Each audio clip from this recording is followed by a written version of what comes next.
So guys, nandito na kami sa City Tubungan. Dito meron na naman kaming bibigyan ng bigas at saka grocery. Kasi dito ang sponsor guys. Dito ang gusto ng sponsor guys na ito yung bigyan niya. So tara guys.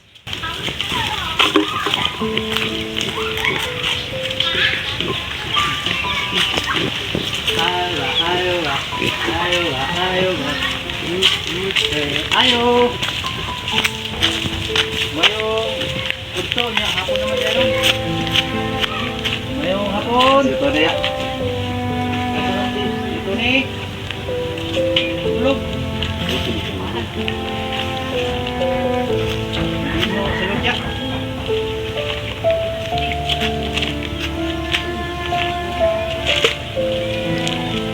Guys, natutulog pa sa guys.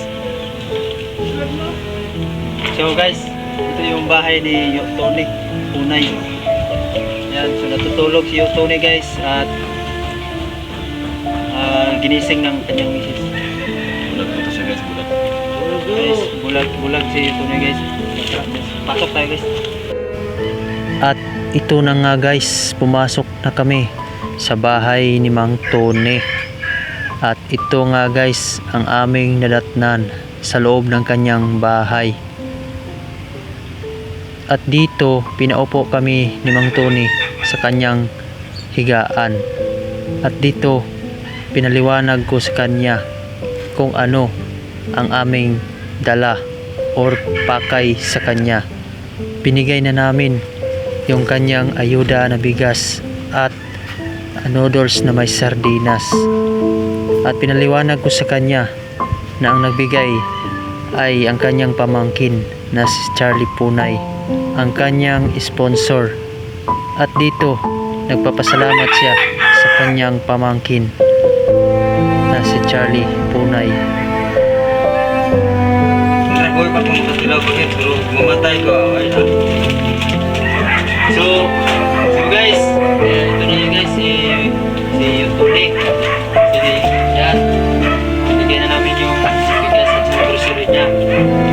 Guys, so kung nakikita nyo guys, hindi na siya makakita ngayon kasi yung mata niya may defect siya. Yan guys, so ito yung asawa niya, misis niya. Yan. Punitahan namin dito sa kanilang bahay. So makita namin yung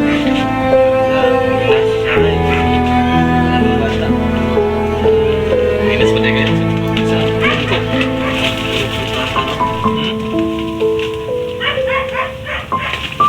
So guys, bisag ginani na si Tony no. Kahit bulag siya ay Nagigita ta na. na ano pa rin siya guys, hubasan, nanguhuli ng mga shells. Pero may kasama siya guys yung mga anak niya.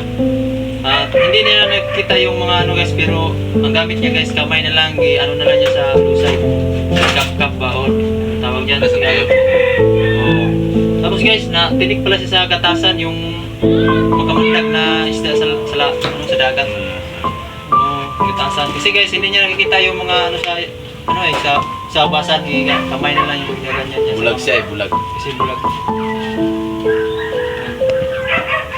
Yan, sabay mong ikasulti ka, Charlie. Daghang salamat sir sa imong taon nato sa kuha. Sa grasya nga gikan sa tasan, nagbinadyan taon sa pag-ampun ng kinabuhi. Salamat sir kasi buhay ka sa inyo. Jatag yung grasya sa kuha. So sa inyo ang tukot sa kuha nga ako ang kita. Pulang ko sir nga tagal na ako kag-active sa Pasko sa among pinawas sa mga buhay ng pamilya.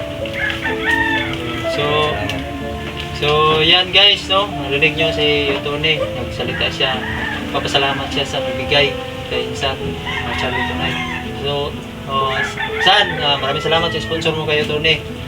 Yan, mag-ingat kayo dyan. Amadjo Painters, sa inyong tatlo, kay Marjon, sayo at sa kay Otol Clody 5. Yan, salamat sa inyong sponsor.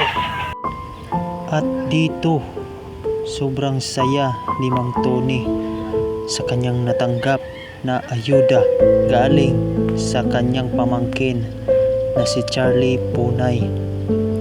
At maraming salamat sa mga supporters, sa mga sponsor na nagbigay sa amin para ipamigay sa mga nangangailangan tulad ni Mang Tony. Kaya maraming salamat sa mga sponsor kay Marjon Balangawan, Charlie Punay, Lourdes Cinco, dahil sila ang sponsor dito. At maraming salamat sa support. God bless. Please follow and share.